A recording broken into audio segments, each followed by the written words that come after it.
Hello friends, मेरे channel में आप लोग का स्वागत है। तो आज हम फिर से एक नई वीडियो लेकर आए हैं। अगर मेरी आज की वीडियो आपको थोड़ी सी भी अच्छी लगे तो प्लीज़ वीडियो को लाइक कीजिएगा और मेरे चैनल को सब्सक्राइब ज़रूर कर लीजिएगा। तो फ्रेंड्स, मैं मार्केट गई थी और वहीं से मैंने इकट्ठी एक सप्ताह की सब्जियां मैं लेकर आई और टोटल यह सब्ज़ी लगभग 100 रुपये से आसपास के ही आई हुई है, क्योंकि परोर जो है वो नेनुआ जो सस्ते हैं अभी, और करेला है वो 40 रुपये केजी है। तो आधा केजी करेला मैंने लिया है, आधा केजी मैंने बोदी लिया है जो कि 20 रुपये बोदी है, 10 रुपये के आसपास ये परोर है यानी कि नेनुआ, और 20 रुपये के आसपास बैंगन है। तो ये सारे जो सब्जियां हैं वो 100 रुपये के ही लगभग मैं सब्ज़ी लेकर आई हूँ।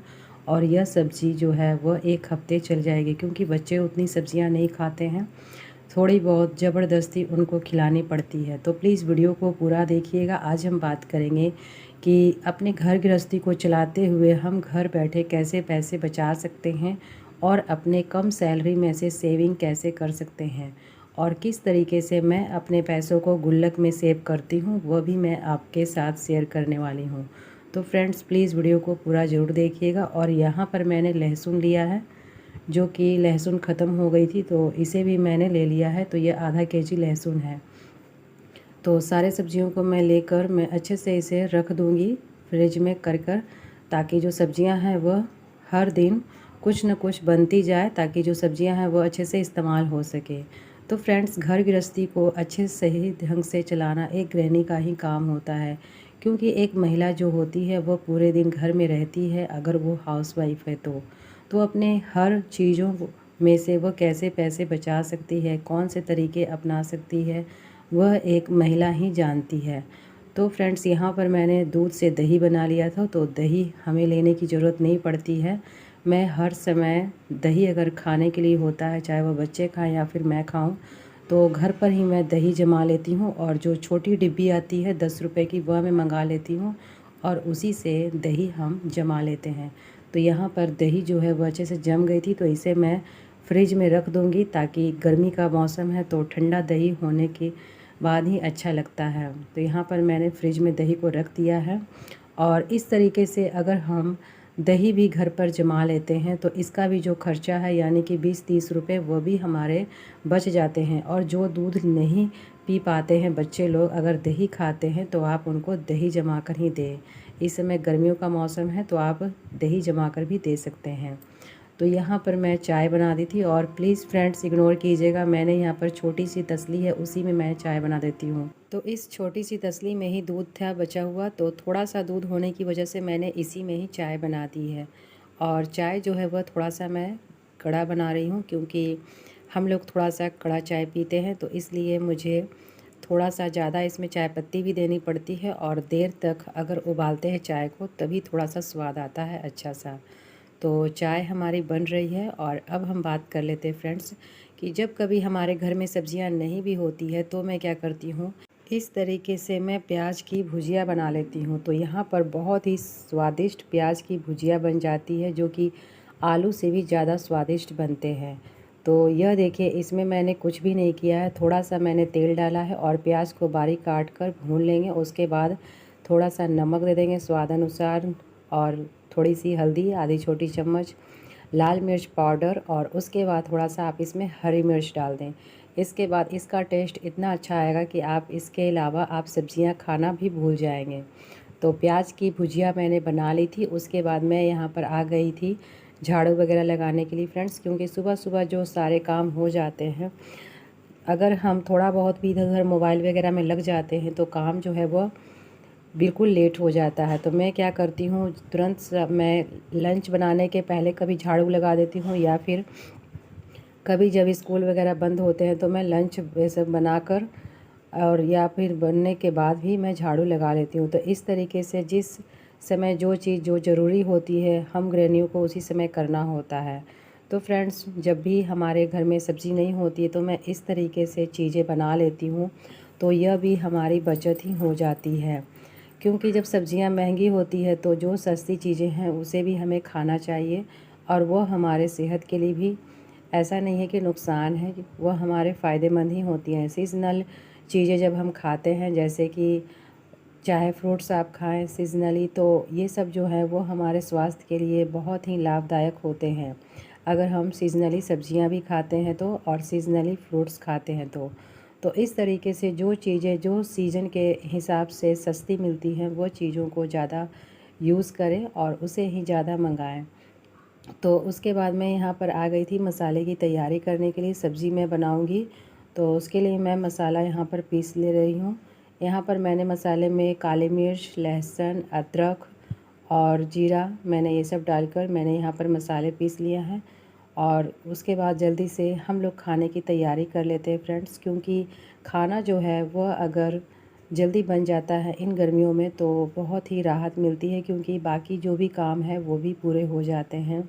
जो काम हम पेंडिंग में छोड़े रहते हैं वो भी काम पूरा हो सकता है। जब दोपहर का खाना बन जाता है तो हम बिल्कुल निश्चिंत हो जाते हैं, और दोपहर का एक ऐसा समय है कि बहुत सारा टाइम जो है वो बचा रह जाता है। तो इस वजह से खाने की तैयारी मैं जल्दी कर लेती हूँ। और जब कभी भी हमें सब्जियाँ बनानी होती है फ्रेंड्स, जैसे कि लंच हो गया या फिर आप दोपहर की फिर से सब्ज़ी बनाते हैं, तो ये सब चीज़ों में हमें थोड़ी सी बचत करनी चाहिए, ताकि गैस भी जो है वो थोड़ा कम खर्च हो। जैसे कि अगर आपको सब्ज़ी बनानी है तो आप सुबह लंच की भी सब्ज़ी एक साथ और दोपहर के खाने की भी सब्ज़ी एक साथ ही बना दें। तो सुबह अगर आप दोनों सब्ज़ी, यानी कि दोपहर का भी सब्ज़ी अगर सुबह में लंच में ही बना देती हैं नाश्ते में, तो इससे आपको एक तो काम भी दोबारा मेहनत भी नहीं लगेगी नाश्ता बनाने में, और उसके बाद आपको दोपहर के खाने के लिए सब्ज़ी बनाने का बिल्कुल भी टेंशन भी नहीं होगा, और इससे हमारी गैस की भी बचत होगी। तो मैं क्या करती हूँ कि जब भी मैं रोटी सब्ज़ी बनाती हूँ तो दोपहर की सब्ज़ी भी मैं नाश्ते में ही बना लेती हूँ। बच्चे लोग खा लेते हैं रोटी के साथ भी, और उसके बाद दाल चावल सब्ज़ी भी हो जाती है। तो इस तरीके से हमारी जो दिनचर्या होती है वो पूरी होती है। तो सिर्फ दाल चावल ही बनाने होते हैं, उसके बाद जो सब्ज़ी है वो दोनों टाइम यूज हो जाती है। तो गैस की भी बचत हो गई और हमारी मेहनत भी कम लगी। तो ऐसे ही मैं करती हूँ। और जब भुजिया बनाना होता है तो मैं भुजिया बना देती हूँ, दोपहर का भी भुजिया बन जाता है और सुबह का भी रोटी पराठे में हम लोग भुजिया खा लेते हैं बहुत ही अच्छे से। तो ये भी हो जाता है। उसके बाद अगर आप चाहें तो दाल बनाएं, नहीं तो फिर दही रखें, क्योंकि गर्मियों का सीज़न चल रहा है तो दही भी आप खा सकते हैं, जो कि बहुत ही ज़्यादा हमारे शरीर के लिए भी लाभकारी होता है और इस समय खाने में भी अच्छा लगता है। तो फ्रेंड्स, इस तरीके से हम गृहिणियों को कम से कम यह चीज़ सोच कर रखना चाहिए कि कौन सा जो रसोई का ऐसा काम हो जिसमें हमारे पैसे भी बचे और खाना की जो भी बर्बादी है वो बिल्कुल भी ना हो।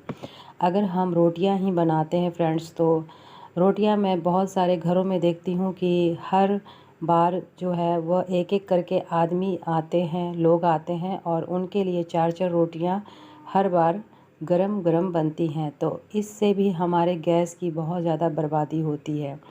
तो मैं क्या करती हूँ, मैं इकट्ठी रोटी बना लेती हूँ। ऐसा नहीं है कि रोटी जो है वो ज़रूरी है कि गर्म ही खाई जाए। हाँ, अगर एक तो ऐसे फैमिली में मेंबर हैं जो बिना गर्म किए हुए रोटी को नहीं खाते हैं तो उनके लिए ये चीज़ अपनाएं। लेकिन अगर बाकी सभी लोग खा लेते हैं तो रोटियां सारी एक बार बना कर रख दें। उसके बाद सारे बच्चों लोग को, बड़े लोग को, जिनको भी रोटियां देनी है वो दें। क्योंकि बार बार अगर हम तवा को चढ़ाते जाएंगे, फिर चार रोटी बनाएंगे, फिर दूसरे बार फिर तवा को चढ़ाएंगे, फिर चार रोटी बनाएंगे, तो इससे एक तो हम परेशान हो जाते हैं, उसके बाद जो गैस है वो भी ज़्यादा खर्च होती है। तो इन सब चीज़ों का हमें थोड़ा सा ध्यान रखना चाहिए। और चाय वगैरह का भी है, तो चाय अगर हम सारे लोगों का, दो तीन लोग अगर हम परिवार में हैं चाय पीने वाले, तो इकट्ठी चाय बना ले सकते हैं। ऐसा नहीं है कि अगला एक आदमी अपने लिए एक कप चाय बनाएगा, फिर दूसरे आदमी दूसरा कप चाय बनाएगा। तो इस तरीके से जो है वह नहीं होनी चाहिए। अगर चाय बन रही है सुबह की तो सारे लोगों की चाय एक बार बन जानी चाहिए, जो कि हमारी गैस की बहुत ज़्यादा बचत हो सकती है। तो फ्रेंड्स, ये छोटे छोटे चीज़ें हैं, लेकिन हाँ, इन सब चीज़ों को अगर हम ध्यान में रखते हैं तो बहुत ज़्यादा हमारे पैसे की भी बचत होती है और हमें मेहनत से भी थोड़े बहुत बच जाते हैं, और उस काम की जगह हम दूसरे काम में लगे रहते हैं। तो इस तरह से हमारा दोनों से फ़ायदा हो जाता है। एक तो जो काम हम नहीं कर पाते हैं वह पूरे हो जाते हैं, और जो गैस की खपत ज़्यादा होती है उसमें भी बचत हो सकती है। तो ये सब छोटे से तरीके हैं, लेकिन हाँ, अगर हम इन तरीक़ों को नहीं अपनाते हैं तो घर के खर्चे जो हैं वो ज़्यादा होने लगती है और हमें पता ही नहीं चलता है कि खर्च इतना किस चीज़ में हो रहा है, कहाँ पैसे जा रहे हैं। तो ये सब छोटी छोटी चीज़ें हैं, लेकिन जब हम इन चीज़ों को ध्यान रखें तो यकीन मानिए जो घर खर्च हमारा समझ में नहीं आता है वो धीरे धीरे हमें पता चलने लगेगा कि हाँ, इस वजह से हमारे घर के खर्चे ज़्यादा हो रहे थे और इन चीज़ों को हम रोक सकते हैं। समय रहते जब हम इन चीज़ों को पता लगा लेते तो हमारे घर के खर्चे बहुत ज़्यादा कम हो जाते हैं और बहुत ज़्यादा हमारे पैसे की भी बचत होती है। तो फ्रेंड्स, ये सब छोटी छोटी चीज़ें हैं, लेकिन हमें अपने रोज़ की लाइफ में ज़रूर शामिल करनी चाहिए, ताकि जो भी थोड़े बहुत खर्चे हमारे घर के होते हैं ज़्यादा के फालतू के, वह हम उन चीज़ों को रोक सकते हैं। और फ्रेंड्स, जब हम खाना वगैरह जब भी बनाएं तो कभी भी फालतू का खाना हम नहीं बना कर रखें। ऐसा नहीं है कि हम ज़्यादा से ज़्यादा खाने को बना दिए और उसके बाद जो खाना है वह 2-3 दिन तक ऐसे ही रखा हुआ है। जब पूरा तरह से खाना ख़राब हो जाता है तब हम उस खाने को फेंकते हैं। तो ये सब चीज़ें जो हैं वह हमें रोकनी पड़ेगी, तभी हमारे घर गृहस्थी की जो भी चीज़ें हैं वह अच्छे से ढंग से चल पाएगी और हमारे पैसे की भी बचत होगी। ये सारी जो जिम्मेदारियां होती हैं वह सिर्फ़ एक हाउसवाइफ की होती हैं, क्योंकि वह घर गृहस्थी को अगर वह देखती हैं तो इन तरीक़ों से अगर देखेंगी, इन तरीके से अगर संभालेंगी तो सही मानिए तो घर गृहस्थी में जो भी सैलरी आ रही है उसमें ही हमारी बहुत सारी बचत हो सकती है। क्योंकि हाउसवाइफ ही सबसे मेन घर की जो मतलब कि एक तरह से संभालने वाली होती हैं, जो अगर थोड़ी सी सूझबूझ से घर को चलाए तो यकीन मानिए हमारे घर गृहस्थी में बहुत सारी जो समस्याएं आती हैं फ्यूचर में, भविष्य में, वो जो है वह उन्हीं समस्याओं को वो हल कर सकती हैं जो एक हाउसवाइफ होती हैं। अगर वो समझदार हैं तो बहुत सारी जो मुसीबतें हैं हमारी ऐसे ही हल हो जाएंगी। क्योंकि हाउसवाइफ बचत करने के साथ साथ भविष्य के लिए भी कुछ न कुछ पैसे बचाकर ज़रूर रखती हैं, ताकि वह जानती हैं कि कभी भी ऐसा सिचुएशन आ सकता है जब हमारे पास पैसे नहीं होंगे, तो उस समय मैं इन पैसों का इस्तेमाल कर सकती हूँ। तो फ्रेंड्स, यह काम जो है वह एक गृहिणी ही कर सकती है कि कम पैसे में भी वह अपने घर को अच्छे से बेहतर से चला सकती है और उसी में से वह कुछ पैसे बचाकर अपने भविष्य के लिए, परिवार के लिए वह रखती है। तो इसलिए हाउसवाइफ की जो है वह मेन भूमिका होती है घर को व्यवस्थित रूप से चलाने की। तो अगर हम एक हाउसवाइफ हैं तो अपने घर को व्यवस्थित रूप से चलाएंगे फ्रेंड्स, तो हमारे घर में भी बहुत सारी बचत हो सकती है, जो कभी हम सोच भी नहीं सकते हैं कि हमेशा हमें लगता है कि कम सैलरी है, लेकिन अगर हम छोटी छोटी चीज़ों को ध्यान देंगे तो यकीन मानिए कम सैलरी में भी कम से कम हम 500-1000 रुपये बचा सकते हैं, अगर हमारे पास कोई कर्ज नहीं है तो। फ्रेंड्स, मैं क्या करती थी, सबसे पहले मैं आपको बता दूं कि मैं 1000 की मतलब कि 3 पाव में दूध लेती थी, उसमें मैं 1000 रुपये देती थी। इधर मैंने 1 केजी दूध कर दिया है, जो कि बच्चे लोग थोड़ा बहुत पीते हैं। उसके बाद मैं दही वगैरह जमाती हूँ और कुछ दूध का जो है वो चाय वगैरह बनता है। तो इस तरीके से मैंने सिर्फ पाव भर ही दूध को मैंने आगे बढ़ाया है, क्योंकि पैसे को भी ज़्यादा हमें बर्बाद नहीं करने हैं और जो चीज़ें हम लेते हैं उन्हें भी हमें संभाल के रखने चाहिए। तो ऐसा नहीं है कि हम दूध वगैरह लें और एक दिन दूसरे दिन वह दूध जो है वैसे ही बर्बाद हो रही है। तो चाय वगैरह में काम होने के लिए मैं उस समय 3 पाव लेती थी, लेकिन इस समय दूध मैं 1 केजी कर दी हूँ। और जो बच्चे लोग हैं वो थोड़े बहुत पी भी लेते हैं कभी, और नहीं पीते हैं तो उसके बाद मैं सारे दूध का दही जमा देती हूँ। तो इस तरीके से मैं दूध में भी बचत कर लेती हूँ, क्योंकि जो मैं 1000 रुपये देती थी अब मैं 1200-1300 रुपये महीने का पड़ता है। उस तरीके से मैं उन चीज़ों को मैं पूरा करती हूँ। अगर हम चाहे तो दूध में भी बढ़ा सकते हैं, लेकिन वही होगी कि हमारी जो सामान है 1-2 दिन दूध को हम पिएंगे, उसके बाद जो दूध है वो भी बर्बाद होगा। तो इससे अच्छा कि हमारी जितनी ज़रूरत है उतनी ही चीज़ों को हम ख़रीदें और लें। तो यहाँ पर फ्रेंड्स, मैंने आपको जो ब्लाउज़ मैं दिखा रही थी, फिटिंग मेरे बहुत ही अच्छे से आ चुके थे।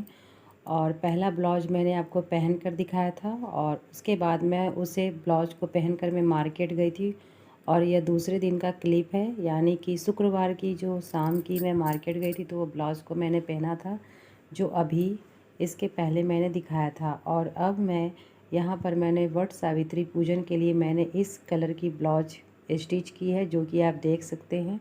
पीछे का गला जो है बिल्कुल गोल है। और मैंने इस तरीके से घर पर ही अपनी जो ब्लाउज है वह मैं स्टिच करती हूँ। और मैं ये भी नहीं कहूँगी कि मैं बहुत सारा डिज़ाइन वगैरह, बहुत डिज़ाइनिंग ब्लाउज में स्टिच करती हूँ। सिंपल मैं ब्लाउज स्टिच करती हूँ और अपने लिए जो भी मैं बना सकती हूँ वह मैं खुद से बनाकर पहनती हूँ। तो मुझे खुशी भी मिलती है कि मैं अपने से ब्लाउज स्टिच कर लेती हूँ और मुझे अच्छा भी लगता है।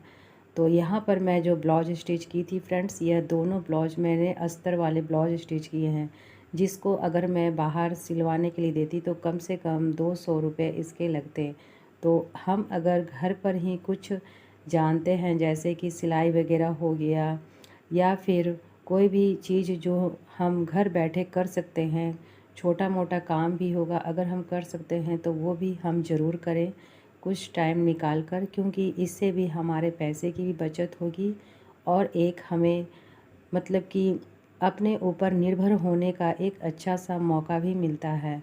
और अगर हम कुछ नहीं भी जानते हैं तो हम घर बैठे कुछ न कुछ ऐसी चीज़ें सीखें ज़रूर, जिससे हमारे आगे भविष्य अच्छे बेहतर बन सकें।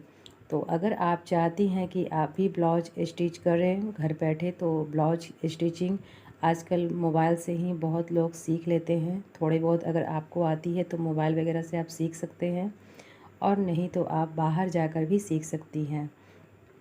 अगर आपको नॉलेज है बच्चों लोग को पढ़ाने के लिए तो ट्यूशन वगैरह आप घर पर दे सकती हैं। ये सब जो छोटी छोटी चीज़ें हैं वह हम अगर चाहें तो कुछ न कुछ घर पर भी रहकर कुछ पैसे कमा सकते हैं और अपने घर को भी संभाल सकते हैं। तो ये छोटी छोटी चीज़ें अगर हम करते हैं फ्रेंड्स, तो यकीन मानिए हम अपने पैरों पे खड़े होते हैं, हम किसी के भरोसे नहीं रहते हैं। और फ्रेंड्स, हम अपने आप को बहुत मजबूत पाते हैं अगर हम अपने पैरों पे खड़े होते हैं, कुछ हम जानते हैं, कुछ कमाई करते हैं, अपने पैसों को बचाते हैं, तो हम अपने आप को बहुत ही मजबूत पाते हैं। इस तरीके से हमारी मजबूती बनती है, हम अपने आप को सेफ़ महसूस करते हैं कि कम से कम कोई भी अगर मुश्किलें आएंगी तो हम उन मुश्किलों का सामना आसानी से कर सकते हैं। तो ये चीज़ें होती हैं जब हमारे पास थोड़े बहुत पैसे होते हैं, जब हम अपने काम से कुछ पैसे कमाते हैं, हम अपने पैरों पे कुछ खड़े होते हैं। तो ये सब जो चीज़ें हैं वह हमारे लाइफ में बहुत ही आसान बना देती हैं हमें जीने के लिए, क्योंकि हम अपने आप को मजबूती समझने लगते हैं और हमारा जो मन है वह किसी भी भविष्य को लेकर बिल्कुल भी टेंशन फ्री रहता है। इस तरीके से जब हम कुछ न कुछ काम घर बैठे करते हैं, कमाते हैं और कुछ पैसे अपने आगे भविष्य के लिए सेविंग करते हैं, तो यह सब जो तरीका है एक गृहिणी के लिए है कि अगर वो कुछ भी नहीं कर पा रही हैं तो अपने घर में अगर वो अपने हस्बैंड पे ही निर्भर रहती हैं फ्रेंड्स, तो घर गृहस्थी में से ही वह कुछ न कुछ पैसे बचाकर अपने पास ज़रूर रखें। ऐसा नहीं है कि हम पैसे बचाएं और सारे लोगों से हम अपने पैसों के बारे में बताते रहें, क्योंकि जो भी चीज़ें हम करें वो बिल्कुल अपने तक ही सीमित रखें। जो भी हम पैसों को बचाएं वो सिर्फ अपने तक सीमित रखें कि मैंने इतने पैसे बचाए हैं। क्योंकि लोगों का क्या होता है कि जब आपके पास जान लेंगे कि आपके पास इतने पैसे पड़े हैं, तो किसी न किसी बहाने से वो आपकी जो बचत की गई, जो आपने दिन रात मेहनत करके कुछ न कुछ कटौती कर कर जो आपने पैसे बचाए हैं, वह आपसे लेने की ही सोचेंगे। तो इसलिए अपने पैसों को बचा कर रखें, गुप्त तरीके से रखें, किसी को भी ना बताएं और ज़रूरत के समय ही उन पैसों का इस्तेमाल करें। तभी एक गृहिणी जो है वो अपने आप को मजबूत पाती है। जब वो कुछ भी नहीं कर पाती है तो भी कम से कम घर गृहस्थी से ही अपने लिए कुछ पैसों की सेविंग ज़रूर करें।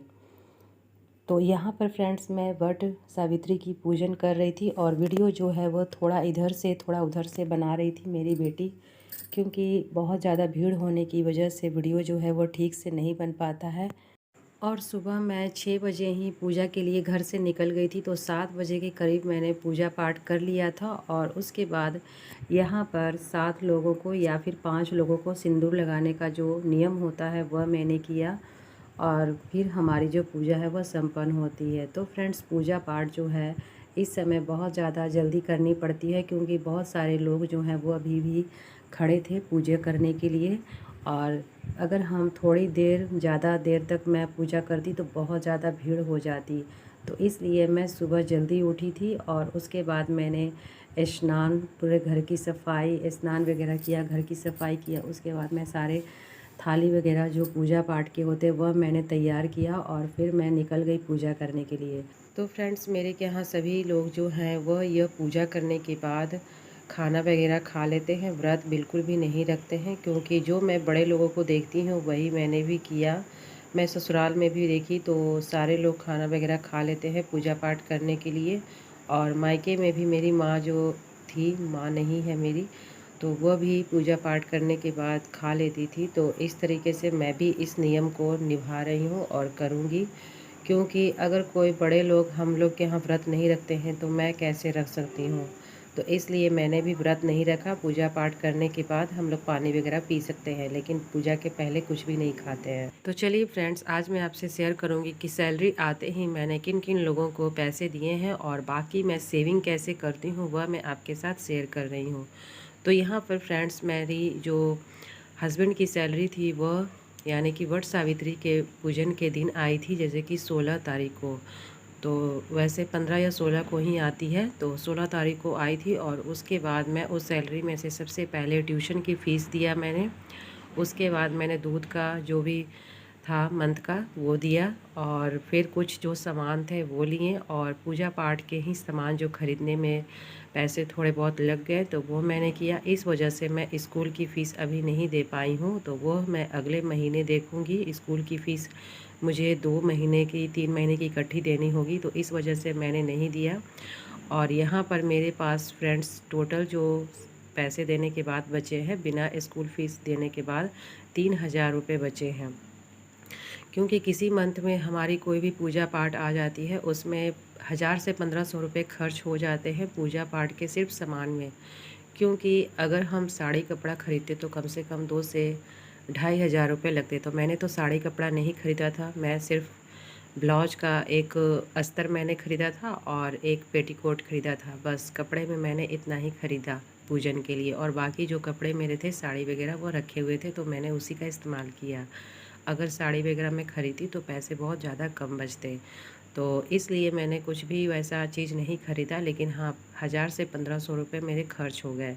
अब मुझे ये 3000 रुपये में कम से कम 1 महीने चलाने हैं। और जो अनाज वगैरह होता है वो मेरे घर में है, जो ऊपर थोड़े बहुत सामान होते हैं राशन वगैरह वह भी मैंने ख़रीद लिया है।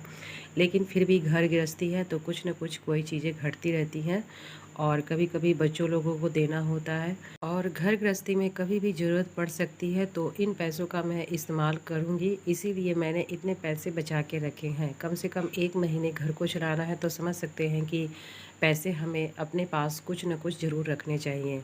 तो यहाँ पर फ्रेंड्स, मैं टोटल 2500 रुपये अपने पास रखूँगी, और उसके बाद 500 रुपये मैं अपनी सेविंग में यानी कि गुल्लक में मैं रख दूँगी। तो यहाँ पर देखिए फ्रेंड्स, यह मेरे पास एक गुल्लक है, जो कि इस गुल्लक को लगभग मैंने 1 साल से ऊपर मैं इसमें सेविंग कर रही हूँ, और अभी तक मैं इसे ऐसे ही रखी हुई हूँ। मैंने अभी इसे नहीं मतलब कि फोड़ा है, अभी इसमें पैसे उतने नहीं फिल हुए हैं, तो थोड़े बहुत अभी खाली हैं। अब देखते हैं कब इसे मैं फोड़ती हूँ, और उसके बाद मैं इसकी वीडियो आपके साथ शेयर करूँगी। और यहाँ पर मैं इसमें 500 रुपये, यह जो मैं निकाली हूँ 3000 रुपये से, उसमें से मैं 500 रुपये निकाल कर इसमें डाल दूँगी। तो यह मेरी बचत हो जाती है इस महीने की। और उसके बाद अगले महीने जब मेरी मतलब कि हस्बैंड की पेमेंट आएगी तो उसमें से मैं स्कूल की फ़ीस वगैरह दूँगी। तो इस बार स्कूल की फ़ीस जो है वो 2-3 महीने की हो जाएगी, तो इस वजह से मैंने नहीं दिए। और घर को भी हमें चलाना होता है, तो उसके लिए भी कम से कम, तो मैंने क्या किया था कि स्कूल की फ़ीस 3 महीने की इकट्ठी मैं दी थी,